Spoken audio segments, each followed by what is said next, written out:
Hi friends, in this video we will discuss about the Indian political system and this is part 1 of the video and subsequent parts I will upload and the video is designed to complete the Indian political system topic in the syllabus.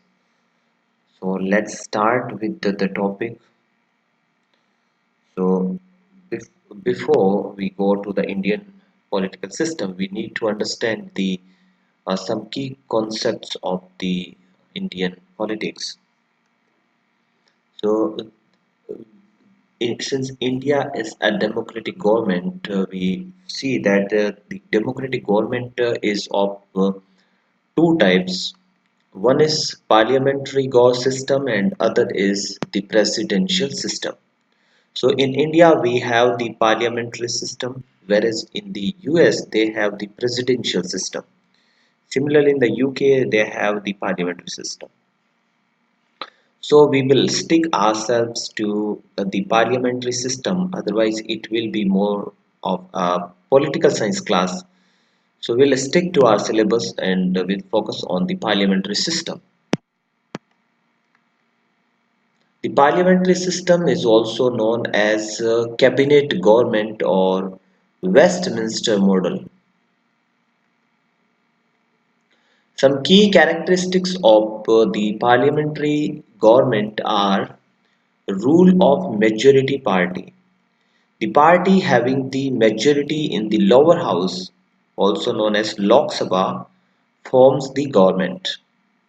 Prime Minister or any minister may be from the upper house, like Arun Jaitley, Smriti Irani in the current NDA government are from the Rajya Sabha, whereas in the previous UPA government, the Prime Minister Dr. Manmohan Singh was from the Rajya Sabha. So it is not compulsory that the Prime Minister or ministers should be from Lok Sabha. However, the party having the majority in the Lok Sabha forms the government.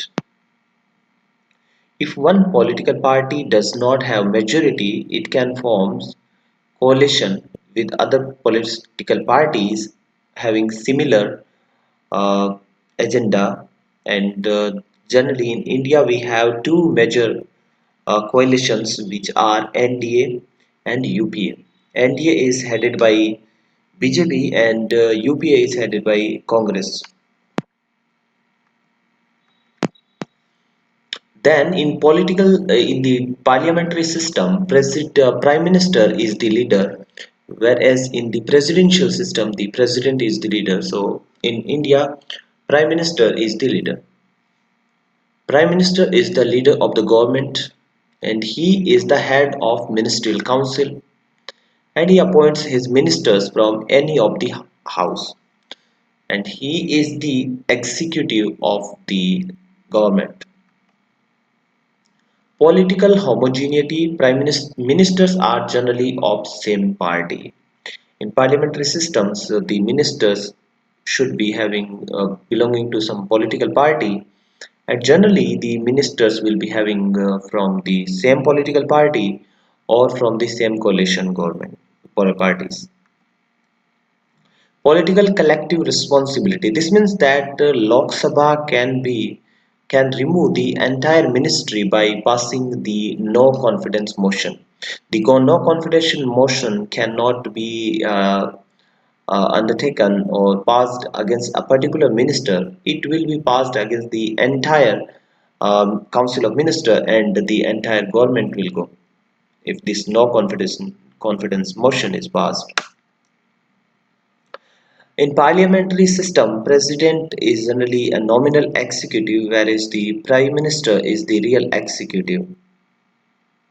That you can see in India we have the prime minister as the powerful person whereas in the US the president Donald Trump is the powerful person. So in India the final decision is taken by the president but he has to work on the advice of the prime minister.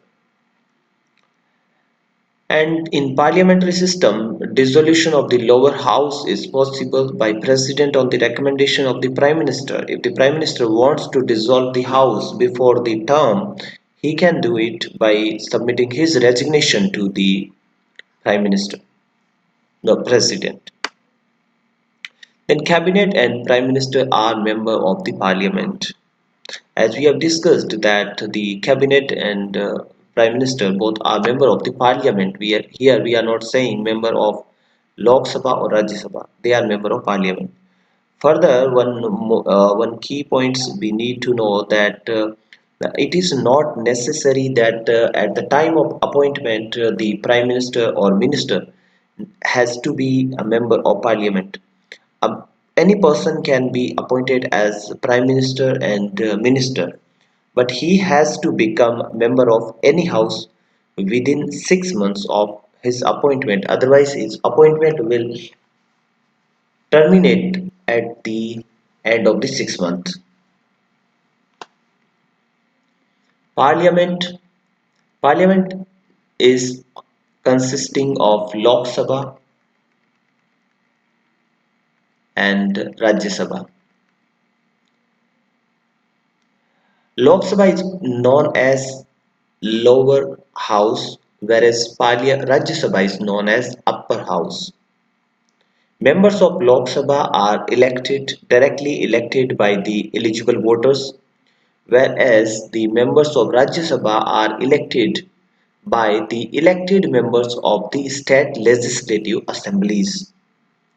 Tenure of Lok Sabha is 5 years, whereas the Rajya Sabha is a permanent tenure. However, the members retire after 6 years in rotation. Speaker is the chairman in Lok Sabha, whereas in the Rajya Sabha, Vice President of India is the chairman. Minimum age for member is 25 years for Lok Sabha, and for the Rajya Sabha minimum age is 30 years.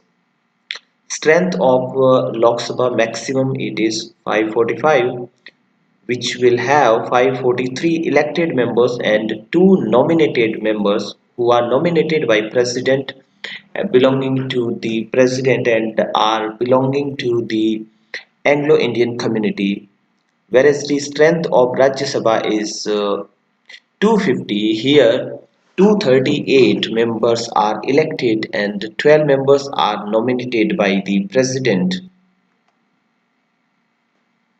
and chairman is that we have already discussed. Now we'll discuss about the some important points pertaining to the president. The election method of president is that president is elected by members of both the houses of parliament, elected member of both the houses of parliament, and elected member of legislative assemblies of the states and the UTs. So here the nominated members of the Rajya Sabha as well as the Lok Sabha do not take part in the election of the president. Then he should be at least 35 years old, and the oath of the president is administered by the Chief Justice of the Supreme Court of India. If the Chief Justice is not available, then the senior most Justice of the Supreme Court will administer the oath. Then President submits his resignation to the Vice President of India. If the President dies during his tenure, Vice President works as President till the time new President is elected. If the Vice President's post is also vacant, then the Chief Justice of India works as President. President can be removed from his post through impeachment.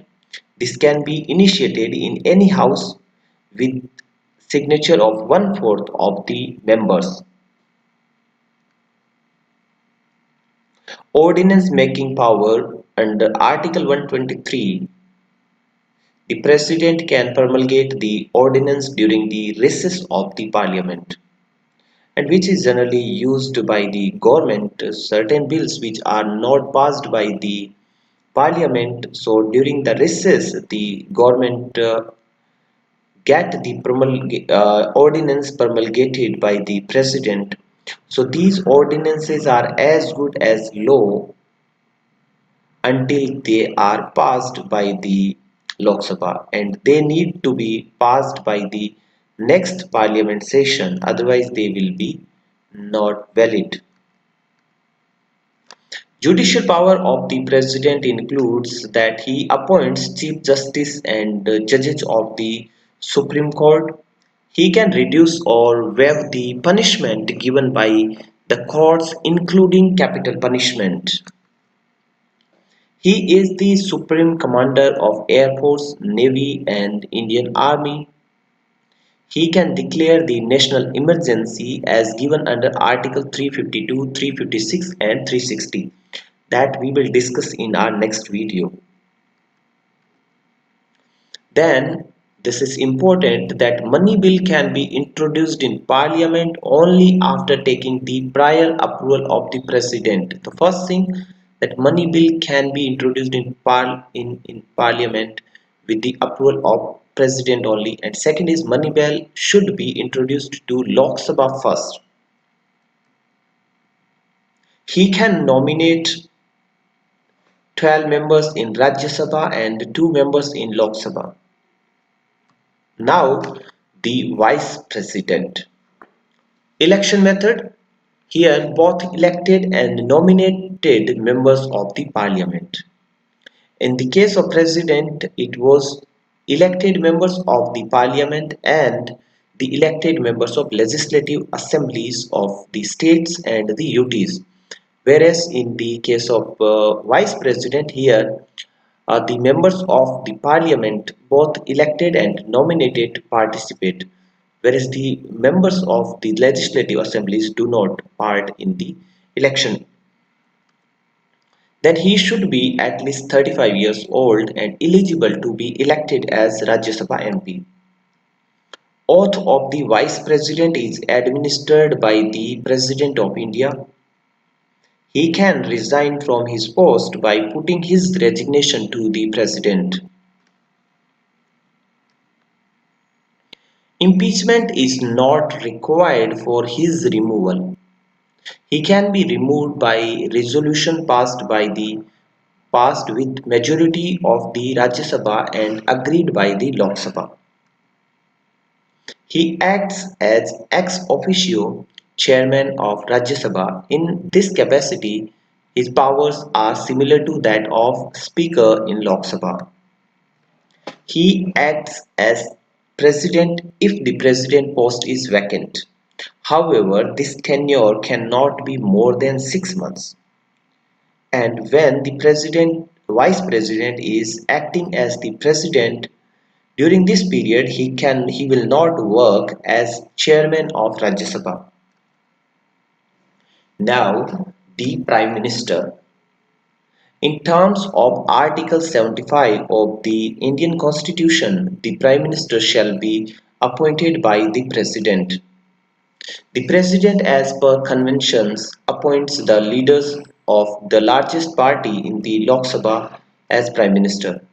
In the absence of the absolute majority, the PM has to seek a vote of confidence in the House within 1 month of appointment. Oath of the Prime Minister is administered by the President of India. He appoints his ministers. He advises the President in appointing important officials like Attorney General of India, Controller and Auditor General, and election commissioners, etc. Now, the Council of Ministers. In terms of Article 74 of the Indian Constitution, there shall be a Council of Ministers with Prime Minister as its head. Total members, including Prime Minister, shall not exceed 15% of the total strength of the Lok Sabha. The Council of Ministers is collectively responsible to the Lok Sabha. A person who is not member of the parliament can be appointed as minister. However, he has to become member of any house of the parliament within 6 months of such appointment. Now, the governor. The governor is appointed by the president by warrant under his hand and seal. He is nominee of the central government. He should be 35 years old. Term is 5 years. However, he can resign from his post by sending his resignation to the president. All executive actions of the state government are taken in his name only. He appoints Advocate General of the state and State Election Commissioner as well as members of the State Public Service Commissions. He acts as the Chancellor of the universities in the state. With this, we have completed our part 1 of the Indian political system. In our next part, we will discuss about the other functions like different layers of the government, emergency powers, and the state governments, and other parts which we have not discussed. So I hope that you have liked my video. If you have liked, please like it, submit your comments, and share it with your friends. And if you are not subscribers, subscribe to my channel for more videos. And if you want to email me, you can email me at prishaacademy@gmail.com. Thanks for watching.